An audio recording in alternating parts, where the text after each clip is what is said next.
Hey, this is Danny and welcome to another Thinking Person's book review. I've just read this book for a second time and I really think it's one of those keepers. It's something you should keep on your bookshelf to refer back to for breaking habits.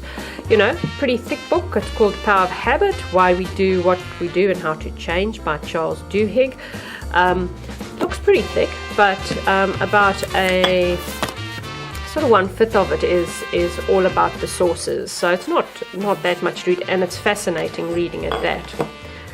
So if we quickly look at the index, the first 3 chapters are the habits of individuals, the habit loop, the craving brain, and the golden rule of habit change. And part 2 now is the habits of successful organization. Now some people would want to skip this. I would recommend you don't, because he talks about keystone habits, which are something worth understanding about yourself.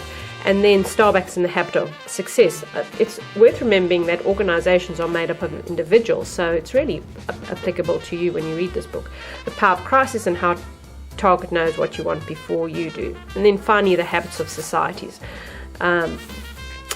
But let's just quickly go through the first three chapters. A habit look is how habits work. Quite simply, habits work through a cue. There's a routine and then there's some sort of reward. You may have worked this out for yourself, but it's quite good to kind of have it emphasized how habits actually work. And the real change then starts in chapter 2, where he talks about the craving brain, how cravings are created with habits, and how we will do things even though it's against common sense because they are a habit. And he has a fabulous example of the brain performance of a monkey who sees some sort of shape on the screen. If they press a lever, they get some juice, and that's a kind of reward spike in the brain.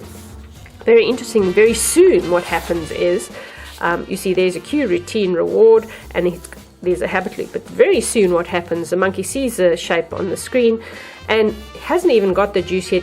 There's a pleasure spike in the brain from anticipation, pulls a lever and only then gets a juice. And this is where just seeing a cue can already give us this wonderful flood of happiness in our brains, and hence why habits are habits, or addictions become addictions.